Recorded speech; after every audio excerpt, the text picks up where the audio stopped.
સુરતમાં દર વર્ષની જેમ આ વર્ષે પણ તાપી નદીનો જન્મદિવસ ધામધૂમપૂર્વક ઉજવવામાં આવ્યો હતો। સુરતમાં દર વર્ષની જેમ આ વર્ષે પણ અષાઢ મહિનાની સાતમે તાપીનો જન્મદિવસ ધામધૂમથી ઉજવવામાં આવ્યો હતો। કુરુક્ષેત્ર સ્મશાન ભૂમિ જીર્ણોદ્ધાર ટ્રસ્ટ દ્વારા સૂર્યપુત્રી માં તાપીના પ્રાગટ્ય પૂજ્ય મોટા સૂર્યોદય કુરુક્ષેત્ર ઘાટ મુકામેથી 1100 મીટર લાંબી ચુંદડી અર્પણ કરવામાં આવી હતી। કુરુક્ષેત્ર ઘાટ વતી કહેવાયું છે કે અહીં તાપી માતાનું અર્ચન પૂજન કર્યું હતું। ભક્તિ જમનાજી આપે, જ્ઞાન ગંગા આપે છે, નર્મદા આનંદ આપે છે। તાપીનું તપ એટલું છે કે ક્ષણ માત્રનું તપ અનેક ગણું આપે છે।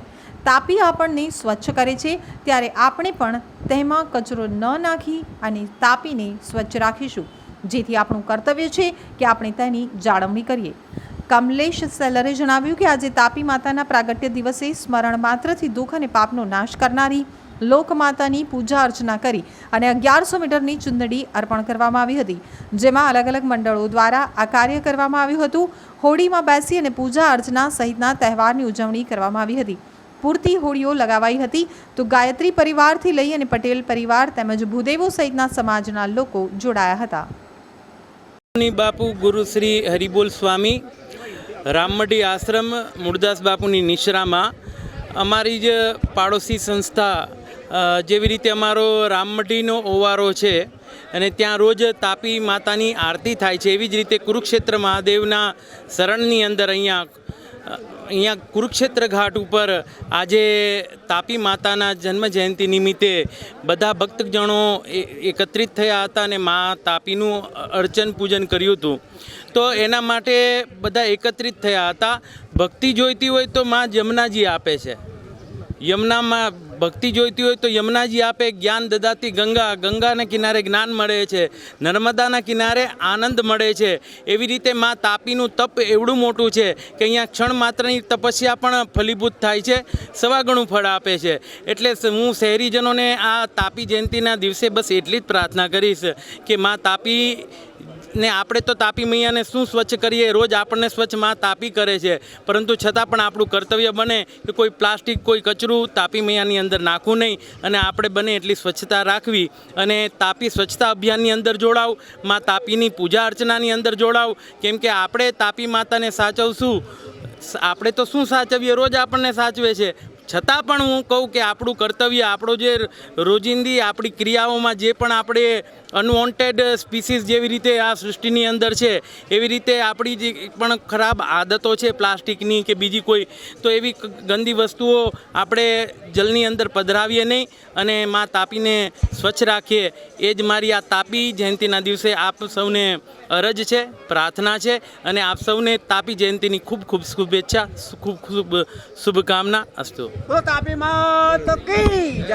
કમલેશ સેલર, કુરુક્ષેત્ર સ્મશાન ભૂમિ જીર્ણોદ્ધાર ટ્રસ્ટ આજ રોજ પૂજ્ય મોટા સૂર્યોદય ઘાટ ઉપર અષાઢી સુદ સાતમ મા તાપીનો પ્રાગટ્ય દિન છે।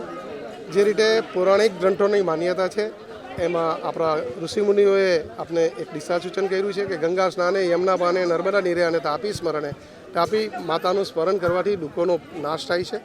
આ મા તાપીને મંગલમય પ્રાર્થના સાથે આજરોજ સૌ આગેવાનોના સત્વારે પૂજા અર્ચના કરવામાં આવી, ત્યારબાદ મંગલ આરતી કરવામાં આવી અને ત્યારબાદ જે રૂંગટા પરિવારના સૌજન્ય છે તેનાથી 1100 મીટરની જે ચુંદડી મળી હતી ટ્રસ્ટને, તે ચુંદડી અર્પણ કરવાનો કાર્યક્રમ સંપન્ન કરવામાં આવ્યો હતો। ચુંદડી અર્પણ કરવામાં નાવ બી લગાવી હતી, તો કઈ રીતે એ સંસ્થા આવી અને મદદરૂપ થાય છે?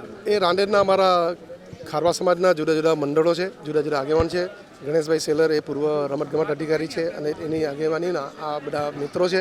સૌ હોળીમાં દિવસે દિવસે કઈ રીતે આ મા તાપીના પૂજા અર્ચનાનો દિવસ આપણે મંગલમય રીતે સારી રીતે કરી શકીએ તેનું સુધારો વધારો કરી રહ્યા છે।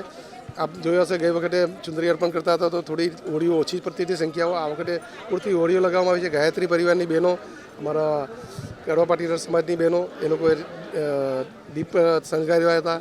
અમારા ભૂદેવો છે તેઓએ પૂજા અર્ચના કરવામાં આવી હતી અને જિલ્લા રજિસ્ટર શ્રી ધ્રુવીનભાઈ પટેલ, આપણા કેન્દ્રીય પૂર્વ મંત્રી શ્રી શ્રીમતી દર્શનાબેન જરદોસ, યુથ ફોર ગુજરાતના શ્રી જિજ્ઞેશભાઈ પાટીલ, અમારા નીતિનભાઈ મહેતા, હરીશભાઈ ઉમરીગર આવા અને પરમ પૂજ્ય સંત શ્રી મૂળદાસ બાપુ, હંસમુનિ બાપુના સાનિધ્યે ખૂબ જ ભક્તિભાવથી સૌ ભક્તજનો, શહેરીજનોને સઠવારે પૂજા અર્ચના કરી, મંગલમય પ્રાર્થનાઓ કરવામાં આવી અને આપણા સૌના મતે આશીર્વચન મેળવ્યા. જે રીતે પાછલા વર્ષો આપણે સારું અને શુભ ફળ આપનારું રહ્યું છે તેવું આવનારું વર્ષ પણ આપણે સુરત પર આશીર્વાદ મળતા રહે એવી મંગલ પ્રાર્થના.